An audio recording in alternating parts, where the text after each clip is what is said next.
Good morning बेटा। पिछले कुछ लेक्चर्स आपने उम्मीद है देख लिए हैं। हम लोग अब इस चैप्टर की बेसिकली बहुत इम्पॉर्टेंट बात करने जा रहे हैं, बहुत ज़्यादा इम्पॉर्टेंट हम बात करने जा रहे हैं, which is equation of motion. हमने 9th में भी पढ़ी थी, हम आज फिर पढ़ रहे हैं और यहीं से हमारी फिजिक्स अब प्रॉपर स्पीड अप होने जा रही है। क्या पढ़ने जा रहे हैं? क्या बोलते हैं? इक्वेशन ऑफ मोशन, या फिर इन्हीं को बोलते हैं काइनेमेटिक इक्वेशन। ओवरऑल 3 इक्वेशंस हैं। अब हैं क्या ये काइनेमेटिक इक्वेशंस? हमने अब तक 3 टर्म पढ़े हैं, वेलोसिटी, एक्सीलरेशन, पोजीशन या डिस्प्लेसमेंट। 3 टर्म पढ़े हैं ये, पोजीशन, डिस्प्लेसमेंट या फिर वेलोसिटी और एक्सीलरेशन। 3 टर्म्स पढ़े हैं। इन 3 का रिलेशन बताती हुई इक्वेशंस, इन 3 का रिलेशन बताती हुई इक्वेशंस को हम क्या कहते हैं? काइनेमेटिक इक्वेशन या फिर equation of motion. In 3 quantities को रिलेट करती हुई हैं। सुन ली बात। नाम लिखूंगा तो तीनों, पहले तो आपको तीनों याद होने चाहिए। हम इनका प्रूफ भी करने जा रहे हैं, कैसे आते हैं, क्या डेरिवेशन है वो भी आना चाहिए, लेकिन पहले आपको ये इक्वेशन याद होनी चाहिए जो मैं अभी लिखने जा रहा हूं। तो लिखने से पहले हम कुछ एक सिचुएशन दिखा रहे हैं आपको पोजीशन भी पता है। मैंने बोला बहुत ध्यान से, ये डायग्राम जो मैं बनाने जा रहा हूं वो समझ गए तो आगे कहानी बहुत आसान है। सुनना ध्यान से कि कोई एक पार्टिकल है, लाइन सुनना, कोई एक पार्टिकल है वो एक्स एक्सिस के अलोंग मोशन कर रहा है, हो सकता है वाई के अलोंग भी करे, हम वो बाद में बात करेंगे। अभी क्या माना कि कोई पार्टिकल एक स्ट्रेट लाइन में मोशन कर रहा है। हमारे पास 3 एक्सिस थी, एक्स वाई जेड, 3 में से किसी भी एक में मोशन कर रहा है। फिलहाल के लिए मैंने क्या मान लिया कि वो हॉरिजॉन्टली मोशन कर रहा है, यानी कि एक्स एक्सिस में मोशन कर रहा है, ऐसा मान सकते हैं। माना है हमने। क्या बोला कि एक पार्टिकल किधर मोशन कर रहा है? एक्स एक्सिस के अलोंग। ये मेरी कौन सी एक्सिस है? एक्स एक्सिस है। और अगर ये एक्स एक्सिस मैंने मान लिया ये मेरा क्या है? ओरिजिन है। क्या मान लिया मैंने? ओरिजिन है। ये 2 बातें मैंने मानी है, एक्स एक्सिस और ये रहा ओरिजिन। अब अगली बात मैंने क्या मानी है, क्या लेट किया है कि मान लिया जब मोशन स्टार्ट हुआ, ऑब्जर्वर कहां होता है? आपको पता है कहां होता है observer? Observer is situated at the origin with a clock. तो जब एक पार्टिकल का मोशन उसने ऑब्जर्व करना शुरू किया, यानी कि इनिशियली t=0 टाइम पर पार्टिकल किसी पॉइंट ए पर था। पार्टिकल कहां था? किसी पॉइंट ए पर था। और ए की जो पोजीशन है, पोजीशन कहां से देखते हैं हमेशा? ओरिजिन से। वो ओरिजिन से कुछ डिस्टेंस पर था and that distance was x0। सुन ली? x 0 भी बोल सकते हैं, 0 नहीं बोला जाता है, फिजिक्स सुंदर नहीं लगती जब 0 बोल देते हैं। क्या बोला? x0। नॉट माने भी 0 ही होता है, लेकिन फिजिक्स थोड़ा अच्छा बना के बोलती है। थोड़ा सा लगना चाहिए आप फिजिक्स में पढ़ रहे हैं, किसी ऐरा गहरा चीज़ नहीं पढ़ रहे हैं। क्या बोला? ओरिजिन से ए की जो पोजीशन है वो कितनी है? x0 है। और जब ये यहां पर था, कब था? इनिशियली था। इनिशियली यानी कि टाइम कितना रहा होगा उस टाइम पर? 0 रहा होगा जब स्टार्ट हुआ।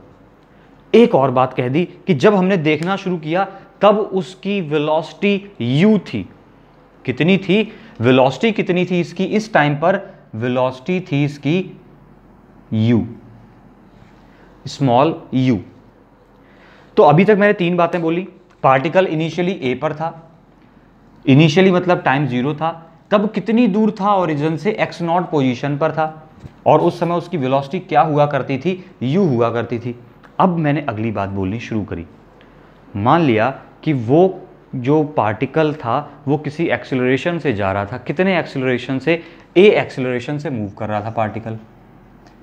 a उसका क्या था? एक्सीलरेशन था। अब मैंने बहुत पहले बताया था, बहुत पहले नहीं, पिछले 1-2 लेक्चर में खंगाली का आपको मिलेगा कि अगर कोई पार्टिकल कांस्टेंट एक्सीलरेशन से चल रहा है तो उसकी वेलोसिटी बढ़ेगी या घटेगी। बहुत अच्छे से बताई थी बात, बहुत डिटेल में। आपका जवाब होगा कि अगर पार्टिकल के पास कुछ एक्सीलरेशन है तो उसकी वेलोसिटी बढ़ती है। बढ़ती है सर, और बढ़ती है अगर तो मैं बता देता हूं। मान लीजिएगा कुछ देर बाद ये पार्टिकल कहां पहुंच गया? चलते चलते बी पर पहुंच गया, और बढ़ते बढ़ते उसकी वेलोसिटी कितनी हो गई है? अब v हो गई है। पहले कितनी हुआ करती थी? u, अब कितनी हो गई है? v। कितनी देर में? पहले 0 टाइम था, इनिशियल टाइम था, अब मान लिया कितना टाइम हो गया? t टाइम हो गया। कुछ समझ लगी बातें?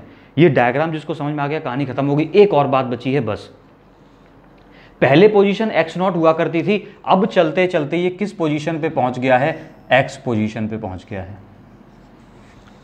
अगर यही कहानी मैं y में बना रहा होता तो मैं पोजीशन को क्या लिखता, y नॉट और y लिखता। z में लिख रहा होता तो z नॉट और z लिखता। ये जस्ट रिप्रेजेंटेट करने का एक तरीका है और कुछ नहीं है। सारी बातें बहुत स्पीड से। ऑब्जर्वर कहाँ है, ओरिजिन पे पार्टिकल x में मोशन कर रहा था तो मैंने जब देखा उसको t=0 पर वो पार्टिकल कहाँ था, a पर था, उस समय उसकी पोजीशन कितनी रही थी, x नॉट, वेलोसिटी कितनी थी, u। कुछ देर बाद उसकी वेलोसिटी बढ़ के कितनी हो गई है, v हो गई है। कहाँ पहुँच गया पार्टिकल, b पर, कितनी देर में, t टाइम में, और कितनी पोजीशन हो गई है, x। डायग्राम छाप लीजिएगा, बहुत सुंदर है। अब मैं बता रहा हूँ 3 इक्वेशंस। अब इनमें से आप कुछ नाम पहचान के बोलना, मुझे कुछ नाम पहचानना।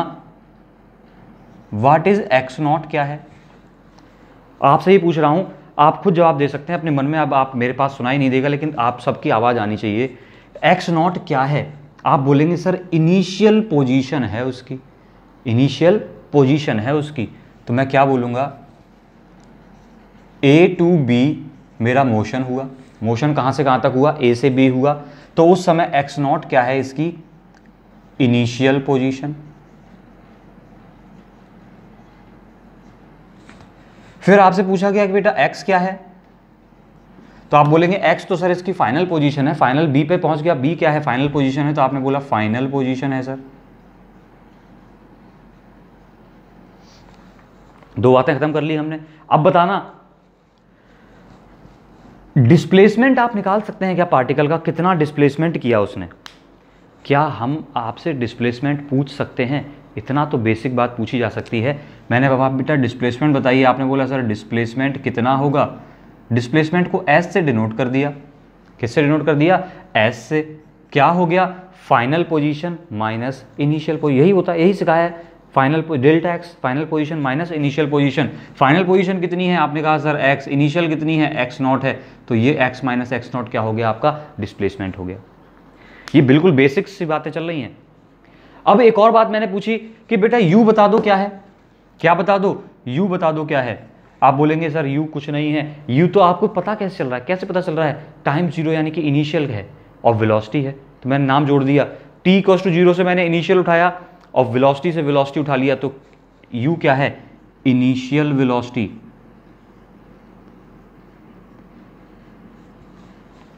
v क्या है, अब तो आप समझ गए होंगे, है तो वेलोसिटी, और वो भी कौन सी है, हमारा मोशन कहाँ पे फिनिश कर रहा था, बी पे फिनिश कर रहा था, यानी कि बी पर वेलोसिटी है, यानी फाइनल वेलोसिटी है। क्या है, फाइनल वेलोसिटी।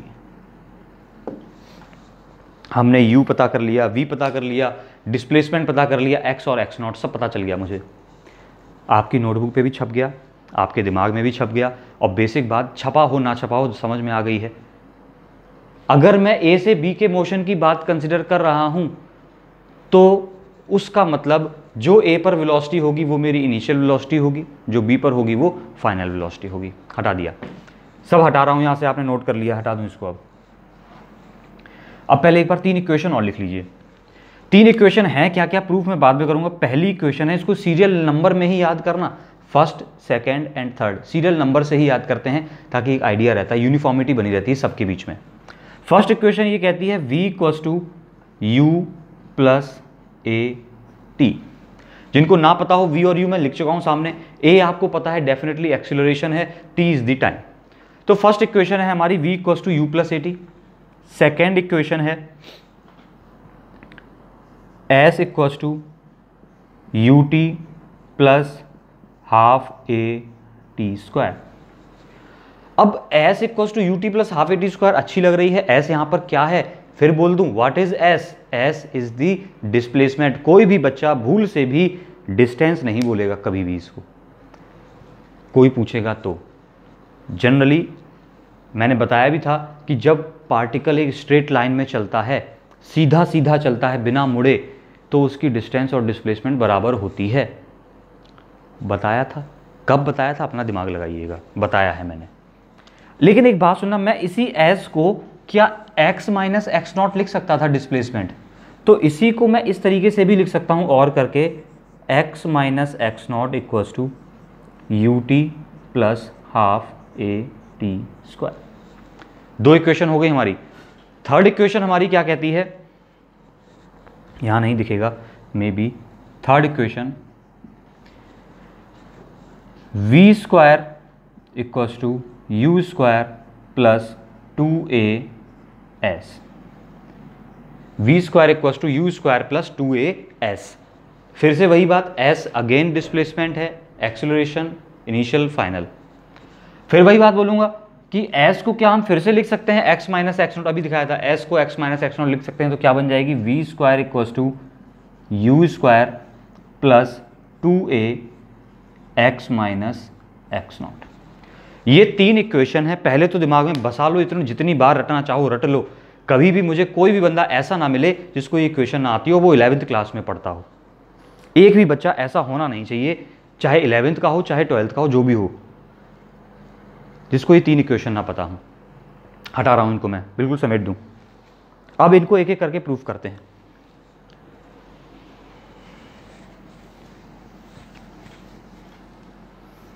प्रूफ करने के बहुत से मेथड हैं, बहुत से मेथड हैं। 3 मेथड तो इनफैक्ट आपके बुक्स में दिए गए हैं। तो हम अभी इनमें से सबसे अच्छा और यूनिवर्सल मेथड यूज़ करने जा रहे हैं, विच इज़ कैलकुलस मेथड। कौन से मेथड से प्रूफ करने जा रहे हैं? कैलकुलस मेथड से, इंटीग्रेशन और डिफरेंशिएशन। तो फर्स्ट इक्वेशन का प्रूफ कर रहे हैं। फर्स्ट इक्वेशन हमारे सामने लिखी है v equals to u plus AT। अगर मैं v और u को देखूं तो दोनों वेलोसिटी हैं। रिलेशन किससे बताना है? एक्सीलरेशन का।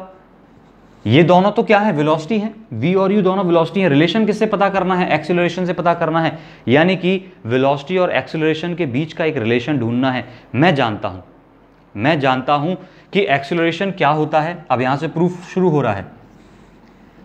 वी नो दैट, बहुत सुंदर लगता है कई बार ये लिखा हुआ, we know that acceleration is equals to dv over dt। क्या आप भी जानते हैं ये बात? क्या आप भी जानते हैं ये बात कि acceleration is dv over dt? मैंने कल भी सिखाया था, आज फिर बोल रहा हूं कि जब एक्सीलरेशन से वेलोसिटी बनानी हो, 3 चीजें पढ़ी थी, पोजीशन, वेलोसिटी, एक्सीलरेशन। जब एक्सीलरेशन से वेलोसिटी लानी हो तो हम इंटीग्रेशन करते हैं, और इंटीग्रेशन की फॉर्म में इसको बनाने के लिए मैंने dt को इधर ट्रांसफर किया, a और dt को इधर ट्रांसफर करिया। क्या बन गया? dv। क्या बन गया है? dv।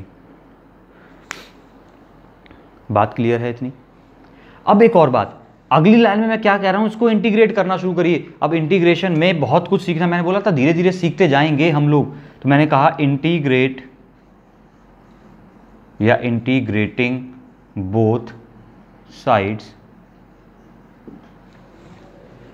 इंटीग्रेशन कर रहे हैं तो मैंने क्या बोला? Integration a dt is equals to integration dv। अब ये पहली बार आपके सामने बात सामने रखने जा रहा हूं, बहुत ध्यान से, बहुत ही ज़्यादा केयरफुल। पूरी 2 साल काम आएगी, और 2 साल के बाद अगर पढ़ना जारी रखते हैं तब भी काम आएगी। सुनिए इधर, नज़र इधर। पहली बात ये पहचानना शुरू करिए कि किसके रिस्पेक्ट में इंटीग्रेशन हो रहा है। किसके रिस्पेक्ट में इंटीग्रेशन हो रहा है? तो आप बोलेंगे कि सर ये वाला इंटीग्रेशन, ये dt लगा है ना, ये dt मुझे सजेस्ट करता है किसके रिस्पेक्ट में हो रहा है? dt बता रहा है कि किसके रिस्पेक्ट में हो रहा है? टाइम के रिस्पेक्ट में। dv बता रहा है, v यानी कि वेलोसिटी, ये v क्या है? Velocity, rate of change of velocity. तो ये dv बता रहा है कि वेलोसिटी के रिस्पेक्ट में इंटीग्रेशन हो रहा है।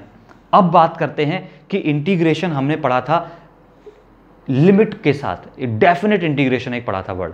डेफिनेट इंटीग्रेशन क्या था? लिमिट्स रखते थे, कहां से कहां तक। तो अब मैं ध्यान से बोलूं, अगर मैं अपने पूरे मोशन की बात करूं, ए से बी वाला जो मोशन मैंने लिखा हुआ है, ए से बी में बात करें तो टाइम कहां से शुरू हुआ था? 0 से शुरू हुआ था। कहां फिनिश हुआ? टी टाइम पे फिनिश हुआ। टी टाइम कुछ भी हो सकता था, 2 सेकेंड, 5 सेकेंड, 10 सेकेंड, तो टी एक टाइम है। तो 0 सेकेंड से शुरू हुआ और टी सेकेंड तक चला। तो लिमिट मेरी क्या हुई? लोअर लिमिट कितनी हुई? 0, और अपर लिमिट कितनी हुई? टी। मैंने यहां पर टाइम की ही लिमिट क्यों रखी है? बिकॉज इंटीग्रेशन इज या with respect to the time, time के रिस्पेक्ट में इंटीग्रेशन हो रहा है। लाइन सुन ली है आपने। अब मेरी अगली बात सुनना, आप समझ गए होंगे इतनी देर में, यहां पर लिमिट किसके रिस्पेक्ट में रखी जाएगी? यहां पर लिमिट रखी जाएगी वेलोसिटी के रिस्पेक्ट में। वेलोसिटी के रिस्पेक्ट में। अब बोलना, यहाँ से मैच करना, इन दोनों को मैं इक्वेट कर रहा हूँ। यहाँ पर मैंने बोला कि इनिशियल टाइम मैंने 0 लिया, यानी कि बात तो मेरी वही पूरा, अरे सब कुछ छोड़, पूरा मोशन तो मेरा ए से बी का ही चल रहा है। तो नीचे मैंने यहाँ पर लिमिट रखी थी ए की वैल्यू, यहाँ पर रखी बी की वैल्यू, यहाँ भी आ जाइए। पॉइंट ए पर वेलोसिटी मेरी कितनी है, आप बोलेंगे सर इनिशियल वेलोसिटी तो u है, और पॉइंट बी पर वेलोसिटी कितनी है, v है। क्या लिमिट रखने में किसी को समस्या नहीं आई है क्या? पहला टाइम था, फर्स्ट टाइम हमने लिमिट रखी है। ऐसे ही 50 केस, 50 नहीं, ज़्यादा, मैं बहुत कम बोल दिए मैंने, पूरी फिजिक्स में यही करना है हमें। अब जगह जगह बेजगह हर बार ऐसे ही इंटीग्रेशन करेंगे और ऐसे ही लिमिट रखेंगे। सबसे पहली नज़र आपकी जब भी इंटीग्रेशन में लिमिट रखनी होगी तब कहाँ जाएगी? सबसे पहली नज़र जाएगी कि किसके रिस्पेक्ट में मैं इंटीग्रेशन कर रहा हूँ। जिसके रिस्पेक्ट में कर रहा हूँ फिर देखूंगा कहाँ से कहाँ तक की बात हो रही थी। मेरा मोशन अभी मैं डिस्कस कर रहा था ए से बी तक, मान लीजिए कोई एक पॉइंट होता सी, तो ए से सी तक की बात मैं करता, तो लिमिट ए से सी के बीच की रखी जाती। ये हो गई इनिशियल, ये हो गई फाइनल, इनिशियल फाइनल रख दिया। अब मैं आपको इंटीग्रेशन में आपको बता चुका हूँ, बहुत ज़्यादा टाइम नहीं लूँगा। एक्सीलरेशन इज कांस्टेंट, ये पूरी की पूरी कहानी किस एक्सीलरेशन के लिए है? ए, ना ए से एक पॉइंट ज़्यादा ना ए से एक पॉइंट कम, बिल्कुल फिक्स ए है। कांस्टेंट एक्सीलरेशन, पूरी की पूरी कहानी किस पे डिपेंड कर रही है? Constant acceleration. आपके सिलेबस में भी यही है, इधर उधर होता है तो गड़बड़ हो जाएगी आपके साथ। चलिए, कांस्टेंट है तो कांस्टेंट इंटीग्रेशन के बाहर ये लाइन भी दिमाग में छप जाए, बोलते बोलते और सुनते सुनते ही छपेगी, कोई ऐसी चीज़ नहीं है जो आप एकदम दिमाग में बिठा लेंगे। कांस्टेंट चीज़ इंटीग्रेशन के बाहर क्या बचा? सिर्फ dt बचा। कहाँ से कहाँ तक? 0 से t तक, is equals to integration of dv, कहाँ से कहाँ तक? u से v तक। अगर आपको याद है तो मैंने खूब सिखाया है dt का इंटीग्रेशन t, dv का इंटीग्रेशन v, dx का इंटीग्रेशन x, dy का इंटीग्रेशन y, खूब रटाया है। तो रटा है तो याद कर लीजिएगा, a कांस्टेंट था, बाहर लिखा रहने दिया, dt का इंटीग्रेशन t, और मैंने क्या बोला? जब मैंने इंटीग्रेशन कर दिया तो ये कमांड यहाँ से हट गई और लिमिट 0 से t थी, लिमिट 0 से t आ गई। ऐसा हर किसी के साथ होता है। जो बच्चा 11th में आता है, पहली बार कैलकुलस पढ़ता है, पहली बार ये इंटीग्रेशन सुनता है, वो थोड़ा सा कंफ्यूज रहता है, उसके दिमाग में वर्ड बैठते नहीं है। लेकिन मैं इस बात का वादा करता हूँ आपसे, दावा करता हूँ, वादा करता हूँ, कुछ भी समझ लीजिएगा, कि 12th तक आते आते एक भी बच्चा ऐसा नहीं रहता है गधा छोड़ के जो इन बातों से पार नहीं निकल जाता, जिसे ये बातें बिल्कुल हलवा लगती हैं। एक भी बच्चा ऐसा नहीं होगा जिसको ये हलवा नहीं लगेगी। लेकिन एक भी से मेरा मतलब गधों को छोड़कर है। आप किस श्रेणी में आते हैं डिसाइड करिएगा। dv का इंटीग्रेशन v, इंटीग्रेशन की लिमिट कहां से कहां तक है? u से v तक। लिमिट रख दी है। इसके बाद सिखाया गया था, अगर आपने थोड़ी बहुत भी प्रैक्टिस की है तो क्या रखते हैं? अपर लिमिट माइनस लोअर लिमिट। इस t की जगह एक बार अपर लिमिट रखेंगे, एक बार लोअर लिमिट रखेंगे, खत्म होगी कहानी। तो मैंने रख दिया, ये मैंने पार्टीशन कर दिया है इसके इधर। अब मैं बोलूँगा a, अपर लिमिट रखी t की जगह, तो अपर लिमिट तो t ही है, माइनस लोअर लिमिट कितनी है? 0 है, is equals to upper limit कितनी है? v, लोअर लिमिट कितनी है? u। फॉर्मूला याद होगा, upper limit minus lower limit, upper limit minus lower limit. बहुत ध्यान से देखना, मल्टीप्लाई कर दिया, at is equals to v minus u। u को इस तरह भेज दिया, थोड़ा सा सुंदर सा बना लिया, आपको दिख गई होगी, फीलिंग आ गई होगी। क्या लिख सकते हैं? v equals to u plus at। ये हो गई आपकी फर्स्ट इक्वेशन प्रूफ। आसान है, बहुत आसान है। v equals to u plus at, खत्म हो गई। सबमिट दीजिए, छाप दीजिए एकदम फटाफट से, हटा दें। मैं भी कभी कभी रुक जाता हूँ, कभी कभी समेट देता हूँ।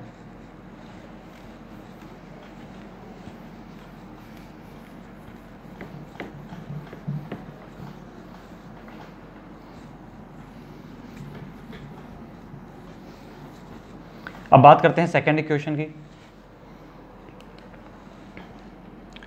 सेकंड इक्वेशन क्या है? आपने बोला सर क्या है?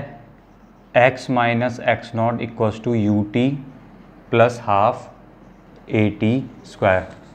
इसको एक और नाम से बुलाया था हमने, क्या बोला था? s equals to u t plus half a t square. x minus x naught is the displacement. अब इसको प्रूव कर रहे हैं, ध्यान देना,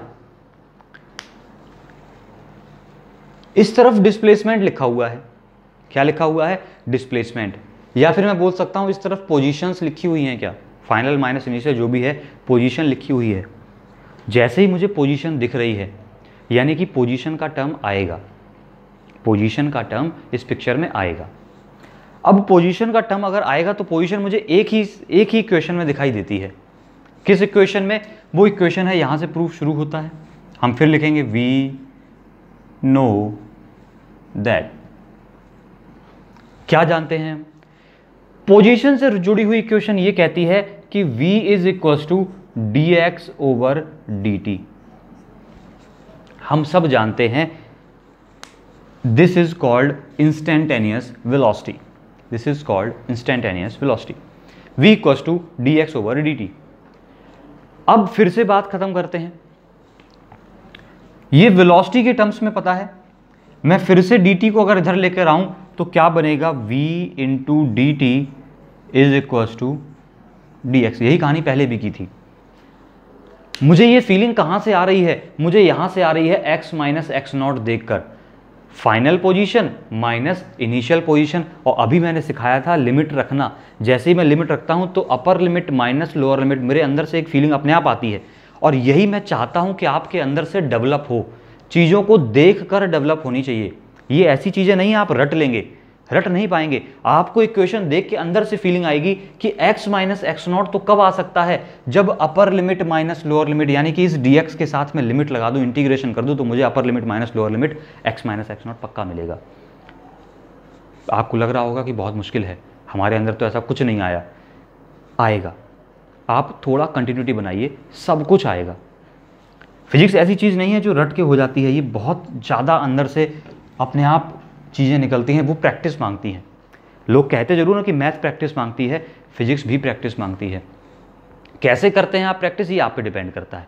मैं हमेशा बोलता हूँ प्रैक्टिस कभी भी, रिवीजन कभी भी नोटबुक से नहीं होता, बुक से नहीं होता, रिवीजन दिमाग से होता है हमेशा। ये मेरी बात हमेशा याद रखिएगा, आप बाद में सीखेंगे इस बात को कि रिवीजन खुद से होता है शुरुआत। नोटबुक की ज़रूरत तब पड़ती है जब हम भूलते हैं, लेकिन आप लोगों की कमी ये है कि आप उस चीज़ को सीखना ही नहीं चाहते। मैं कभी भी रिवीजन करता हूँ, मैं अपनी बता रहा हूँ, मैं कभी भी रिवीजन करता हूँ, ना कोई नोटबुक मेरे सामने होती है, ना कोई बुक मेरे सामने होती है, सिर्फ मेरे सामने अपने आप क्वेश्चंस चलते हैं। या अभी की बात नहीं, अभी तो आप कहें सर आप तो टीचर हो गए हो, अब तो आपको ऐसे ही लगेगा, लेकिन जब मैं स्टूडेंट था तब भी मैं बिना नोटबुक के ही बैठता था। मैं हर चैप्टर की टॉपिक लिस्ट बनाता था, ये ज़रूर करता था, मैं हर चैप्टर की टॉपिक लिस्ट बनाता था और उस टॉपिक लिस्ट से क्या किया करता था कि लिस्ट अपने साथ रखता था और देख लेता था कि पहला वाला ये वाला derivation, first equation, second equation, third equation, अपने आप मन से कि आज रैंडमली पिक कर ली कि ये वाली इक्वेशन लगाऊंगा। वैसे भी उस लिस्ट की जरूरत नहीं पड़ती थी, अपने मन में रहती थी लिस्ट कि ये टॉपिक हमने उस चैप्टर में पढ़े हैं, और उस टॉपिक को उठाया, मन में सोचा कि आज मैं इक्वेशन फर्स्ट वाली प्रूफ करके देखूंगा, मन में सोच लिया। कहीं भी पेपर मिल गया, कहीं भी पेन मिल गया, नोटबुक से वास्ता नहीं, करके देख ली, जहाँ बैठे थे वहीं देख ली। स्कूल में कोई लेक्चर खाली था, कोचिंग में टाइम मिला, घर पे टाइम मिला, सोते जागते लाइट जलाई बैठ गए, ये करना होता है। चलिए मैं बहुत ज़्यादा टाइम ले लिया मैंने इस बात में, सीखिए इन बातों को, सीखिए, इसलिए बोलता हूँ। V d t equals to d x. अब मेरी बात सुनना, अभी तक हमें एक टर्म तो दिख गया है, पोजीशन दिख गई है, वेलोसिटी दिख गई है, लेकिन यहाँ पर ध्यान से देखेंगे तो एक्सेलरेशन भी चिपका हुआ है। एक्सेलरेशन दिखा सभी को। अब ये फिर से अंदर से फीलिंग आएगी, एक्सेलरेशन कहाँ से आएगा। मैं खूब सोचूंगा कि एक बार में दो ही चीज़ें तो रिलेशन में आती हैं, तीसरी तो आती नहीं है, तो वो एक्सेलरेशन कहाँ से आएगा। तो जवाब अपने आप मिलेगा कि सर ये तो वेलोसिटी लिखी है, और वेलोसिटी मैंने अभी अभी सीखी थी, क्या होती है, अभी अभी सीखा था, v equals to u plus a t. क्या लगा दी लिमिट,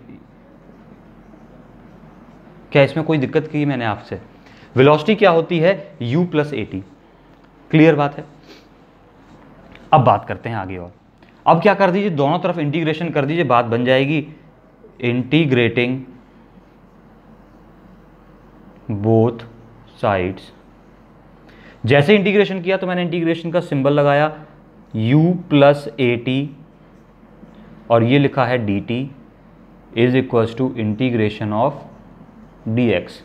फिर लिमिट की बात आ गई, अब आप खुद जवाब देना, किसके रिस्पेक्ट में इंटीग्रेशन, आप बोलेंगे डी के साथ टी लिखा है यानी कि डी टी यानी टाइम के रिस्पेक्ट में इंटीग्रेशन। तो लिमिट मुझे फिर पता है कहाँ से कहाँ तक मैं जा रहा था, मैं ए से बी जा रहा था, तो ए पर टाइम कितना है, 0 है, आपने बोला टाइम लोअर वाला 0, फाइनल टाइम कहाँ है, टी है, रख दिया, कोई दिक्कत। dx की बात करेंगे, अब आप खुद बोलना लिमिट किसके रिस्पेक्ट में हो रही है, dx मतलब x क्या है यहाँ पर, पोजीशन है, पोजीशन के रिस्पेक्ट में लिमिट रखी जा रही है। पोजीशन कहाँ से कहाँ तक की बात हो रही है, मेरा मोशन चिल्ला रहा है दूर दूर से, क्या कह रहा है, a से b के मोशन की बात हो रही है सर। तो a पॉइंट पर पोजीशन आप बोला x0 है, पॉइंट b पर पोजीशन आपने बोला कितनी है, x है। तो लिमिट क्या हो गई, कहाँ से कहाँ तक, x0 से x तक। कोई समस्या, किसी के दिमाग में समस्या रहनी नहीं चाहिए, बहुत खोल के बता दी हैं चीज़ें। अब इंटीग्रेशन करना शुरू करते हैं, इंटीग्रेशन करना शुरू करते हैं।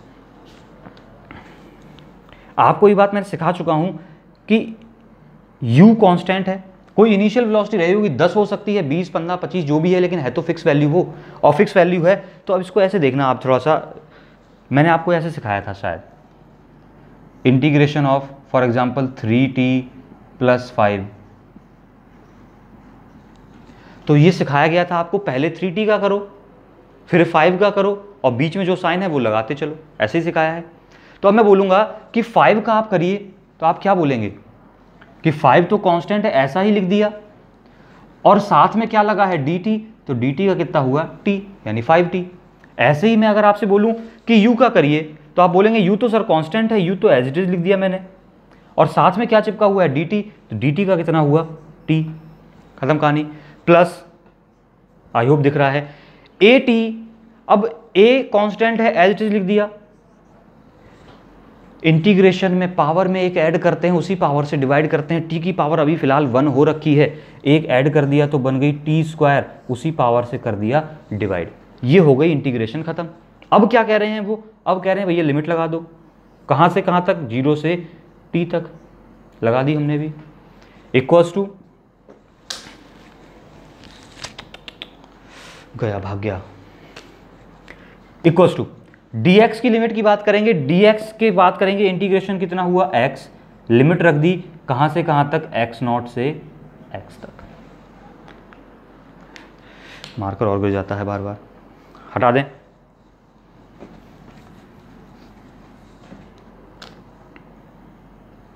एक बार फटाफट से करवाइएगा, अपर लिमिट रखनी है, जहां जहां t दिख रहा है वहां वहां अपर लिमिट रख दो।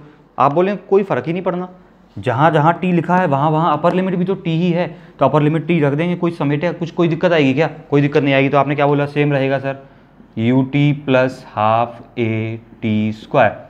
फिर क्या कहिए कि माइनस साइन लगाइए, माइनस साइन लगाइए, जहां जहां t लिखा है वहां वहां लोअर लिमिट रख दीजिए, अपर लिमिट माइनस लोअर लिमिट दिमाग में छप जाए, लोअर लिमिट 0 रखी, अरे 0 से 0, 0 से 0 सब खत्म, 0 खत्म, 0 खत्म, कोई दिक्कत। एक बार मैं लिख दूं क्या, -0, अच्छा लगेगा आपको, देख लीजिए, equals to upper limit minus lower limit, upper limit x, lower limit x0।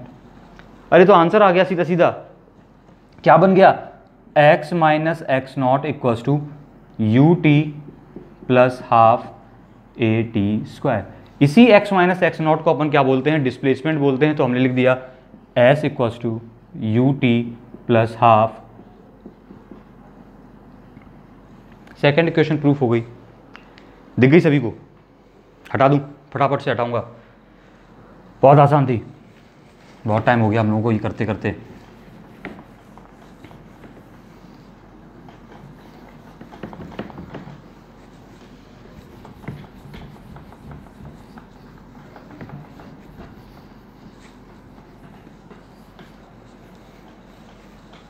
जल्दी से देखिएगा थर्ड, अब बहुत टाइम लग जाता है इन चीज़ों में, आप पढ़ते नहीं हैं, इतनी मेहनत के बाद भी आप नहीं पढ़ते हैं, बड़ा गुस्सा आता है हमें कभी कभी, अपने आप पे भी और आप पे भी। थर्ड इक्वेशन लिखी थी हमने, v² = u² + 2as, इसको और करके लिखा था v² = u² + 2a, सब चिल्लाएंगे x - x0। क्लियर है? फिर से देखिएगा, वेलोसिटी है, ये v और u दोनों वेलोसिटी हैं, ये a है और ये पोजीशन है। और जहाँ आपको x माइनस एक्स नॉट दिखा यानी कि इंटीग्रेशन में dx जरूर आएगा, अपर लिमिट माइनस लोअर लिमिट। हमें दिख जाता है इतना, आपको भी दिखना चाहिए कि जब x माइनस एक्स नॉट आया यानी कि कहीं ना कहीं dx के साथ इंटीग्रेशन हुआ होगा। अब देखते हैं, वेलोसिटी भी लानी है, एक्सीलरेशन भी लाना है, पोजीशन भी लानी है। अब खेल करना पड़ेगा कुछ बहुत तगड़ा। सुनना फिर से, ये मैं मिटाता ही क्यों हूँ, वी नो दैट, अगली बार से नहीं करूँगा। चलिए, वी नो दैट, क्या पता है मुझे, a equals to dv over dt। a equals to dv over dt, acceleration आ गया है, मुझे दिख गया है, वेलोसिटी भी दिख रही है, पोजीशन नहीं दिख रही है। पोजीशन नहीं दिख रही है तो मैंने बोला क्या a का पोजीशन से रिलेशन पता है? कोई खास नहीं पता है। क्या वेलोसिटी का भी पोजीशन से रिलेशन पता है? नहीं पता है। तो एक उपाय और है, मैंने इसी इक्वेशन में dx से मल्टीप्लाई किया, dx से डिवाइड किया, कोई फर्क नहीं पड़ा, जिससे मल्टीप्लाई किया उसी से डिवाइड कर दिया। हमें पता तो सिर्फ इतनी बात थी, dv ओवर dt,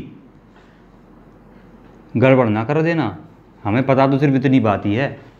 यहां पर लिख देता हूं मैं, multiply and divide by dx। कोई सोच रहा हो क्यों किया? क्यों किया? क्योंकि x का टर्म भी तो लाना है, और मुझे दूर से दिख रहा है कि dx के साथ इंटीग्रेशन हो रहा है, because x minus x not लगा हुआ है। तो अगर मुझे वो दिख रहा है तो उसको यूज करते हैं। क्या बोला? a equals to dv over dt, dx से मल्टीप्लाई और dx से डिवाइड। आई थिंक आप समझ गए होंगे dx क्यों लाए हैं। अब मेरी बात सुनना, अब कुछ लोग ऐसे बोलते हैं सर dx से dx काट दो, अभी तो मल्टीप्लाई किए हैं, काट कैसे देंगे? अब सुनना, ये जो आपको दिख रहा है ना, खूब नजर पैनी करके देखना, dx अपॉन dt, क्या दिख रहा है? dx upon dt। इसको पहचानने ये अभी हमने सीखा था, dx ओवर dt क्या होता है? आप बोलेंगे सर वेलोसिटी होती है। क्या होती है? वेलोसिटी होती है। a, इस वाले बचे हुए dx को मैंने ऊपर भेज दिया, इसके साथ क्रॉस मल्टीप्लाई हो गया, तो a into dx is equals to, ये dv बचा है, dx ओवर dt क्या होता है? वेलोसिटी होता है, आपने अभी जानते हैं, खूब अच्छे से जानते हैं, और साथ में क्या लगा है? dv। यहां से यहां तक आने में बहुत कुछ हो गया, कई स्टेप्स हो गए। dx यहां से उठ के इधर आया, a into dx is equals to, ये dx ओवर dt क्या हुआ? वेलोसिटी हुआ, और साथ में क्या चिपका है? dv। फिर से फटाफट से क्या कर दीजिए? इंटीग्रेट कर दीजिए। जैसे ही मुझे dx के साथ इंटीग्रेशन दिखा मैं बहुत खुश हो गया। खुश क्यों हो गया? क्योंकि x माइनस एक्स नॉट मुझे आता दिख गया है। क्या बनेगा अब? क्या बनेगा अब? Integrating both sides. क्या आप समझ गए हैं? ये बोथ साइड्स लिखा है, इंटीग्रेटिंग। अब की बार तो लिमिट आप बोल देना बच्चे, ऐसा मत करना हमारे साथ कि ना सीखो अभी भी। VDV थोड़ा सा तिरछा लिख जाता है, मुझे पता है, लेकिन आप भी थोड़ी सी गर्दन टिका के देखिएगा।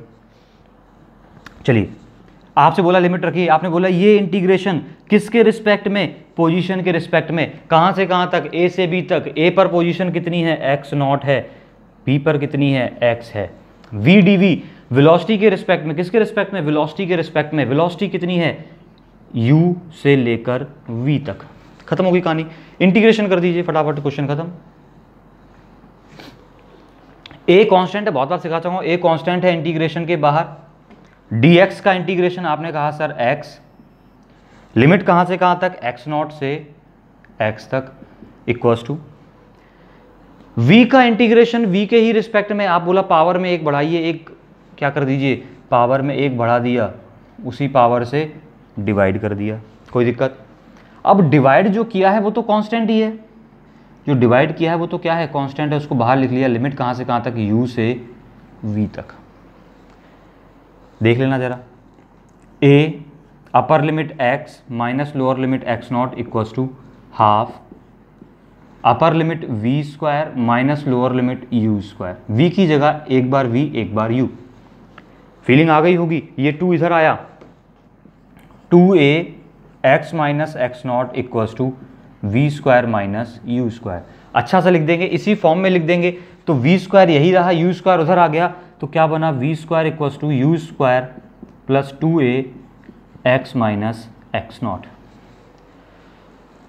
सुन लेना ध्यान से, x माइनस एक्स नॉट को ही अपन क्या बोलते हैं, डिस्प्लेसमेंट बोलते हैं। तो ये बन गई v square equals to u square plus 2as। खत्म हो गया, खत्म हो लिया। 3 इक्वेशन ऑफ मोशन पढ़ ली हैं, बहुत इंपॉर्टेंट हैं। अगले लेक्चर के आने से पहले पहले इनको कम से कम 3 बार लगा लीजिए, और जितने भी लोग लगाएं वो हमारे पास सेंड करें कि हमने 3 बार अटेम्प्ट कर लिया। Everyone done? हटा दें? हटा नहीं दें, अब लेक्चर खत्म। All the best.